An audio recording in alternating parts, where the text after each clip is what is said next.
அனைவருக்கும் இனிய வணக்கம். நான் உங்கள் திவ்யா. இன்றைக்கி எங்கே இருக்கணும்? செங்கல்பட்டு மாவட்டத்தில் உள்ள புகழ்பெற்ற ஆன்மீக மற்றும் வரலாறு சிறப்புமிக்க சிங்கப்பெருமாள் கோவில். இக்கோவில் மூலவர் ஸ்ரீ பாடாலபத்ரி நரசிம்மர் ஆவர். பாடாலத்ரி என்றால் வடமொழியில் சிவப்பு நிற குன்று என்று பொருள். தமிழிலும் இவ்வூர் செங்குன்றம் என அழைக்கப்படுகிறது. சிறப்பம்சம்: இக்கோவிலின் மிக முக்கிய தனி சிறப்பு நரசிம்மர் தனது நெற்றியில் ஒரு மூன்றாவது கண்ணை நெற்றிக்கண் கொண்டிருப்பதாகும். பொதுவாக சிவன் மட்டுமே முக்கண் உடையவராக கருதப்படும் இந்நிலையில் இங்கு நரசிம்மருக்கும் முக்கண்ணுடன் காட்சி தருகிறார்.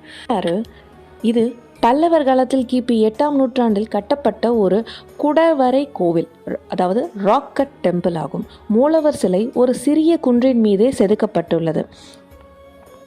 நரசிம்ம அவதார காலத்தில் இக்கோவிலை சுற்றி பெரிய வனம் இருந்ததாகவும் அக்காட்டில் ஜாலாபாலி என்னும் மகரிஷி நரசிம்மரை நோக்கி கடும் தவம் புரிந்து இரண்யனை வரம் செய்த கோலத்தில் தரிசனம் காண வேண்டினார். மகரிஷியின் தவத்தில் மகிழ்ந்த எம்பெருமான் ஒரு நாள் அந்தி பொழுதில் பிரதோஷ வேளையில் அவருக்கு தன் திருக்காட்சி தந்து அருளினார். ஜாலாபாலி மகரிஷியின் வேண்டுதலை ஏற்று பாடலாத்ரி நரசிம்மர் இத்தலத்தில் அர்ச்ச அவதார திருக்கோலத்தில் தம்மை நாடி வரும் பக்தர்களுக்கு அருள் பாலிக்கின்றார். ஏற்பட்டால் திருமண தடை, கடன் பிரச்சனை, எதிரிகள் தொல்லை நீங்கும், குழந்தை பாக்கியம், கல்வி, வேலைவாய்ப்பு கிடைக்க சிறந்த ஸ்தலமாகும்.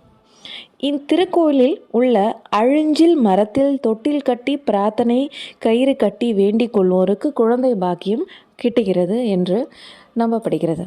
நாளை என்பதில்லை நரசிம்மரிடத்தில். மகாவிஷ்ணுவின் 10 அவதாரங்களில் தனது பக்த குழந்தை பிரகலாதனை காப்பாற்ற ஒரு நொடியில் எடுத்த அவதாரம் நரசிம்ம அவதாரம்.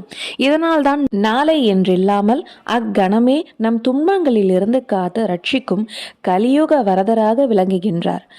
நரசிம்ம மூர்த்தி அவர் தூணிலும் இருப்பார், துரும்பிலும் இருப்பார் என்று மெய்ப்பித்து எல்லா பொருட்களிலும் உள்ளேயும் நான் இருக்கின்றேன் என்பதை உணர்த்தவே பகவான் நரசிம்ம அவதாரம் எடுத்தார்.